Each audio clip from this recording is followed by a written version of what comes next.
Call record আছে এবং তিনি ওই কল রেকর্ডগুলো ফাঁস করে দিবেন। জামায়াতের আমিরের কাছে কি করে এনটিএমসির রাজনৈতিক নেতাদের বা সরকারের গুরুত্বপূর্ণ পদে বসে থাকা ব্যক্তিদের কল রেকর্ড যায়? সরকারের ভেতরে সরকার কারা? জামায়াতের তাহের সাহেবের কথা বলা হয়েছে তো, তাহের ভাইকে কিন্তু কিছুদিন আগে কেউ এনটিএমসির নাম জানেন তো, এই যে ন্যাশনাল টেলিকমিউনিকেশন মনিটরিং সেন্টার, যেটার কুখ্যাত প্রধান ছিলেন আমাদের জিয়াউল আহসান, যিনি এখন গ্রেপ্তারকৃত আছেন।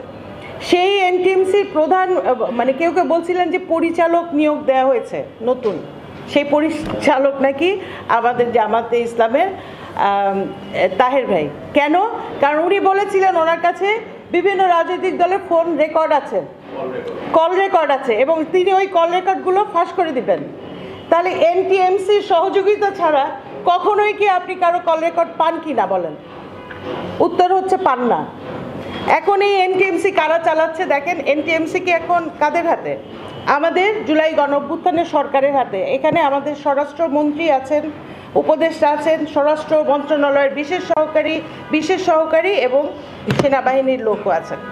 কথা হলো, তাহলে জামায়াতের আমিরের কাছে কি করে এনটিএমসির রাজনৈতিক নেতাদের বা সরকারের গুরুত্বপূর্ণ পদে বসে থাকা ব্যক্তিদের কল রেকর্ড যায়?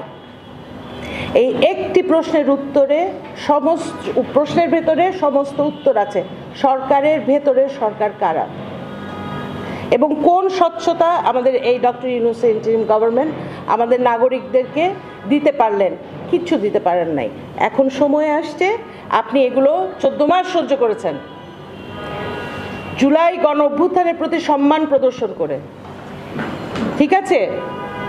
এখন আমরা সেই সম্মানটা আর প্রদর্শন করব কি না, নাকি আমরা আমাদের যে ভুল ভ্রান্তি হয়েছে সেই ভুলটাকে ঠিক করে এবার রাজপথের ভাষায় কথা বলবো, সেটাই হচ্ছে এখন সিদ্ধান্ত নেওয়ার সময়। ধন্যবাদ।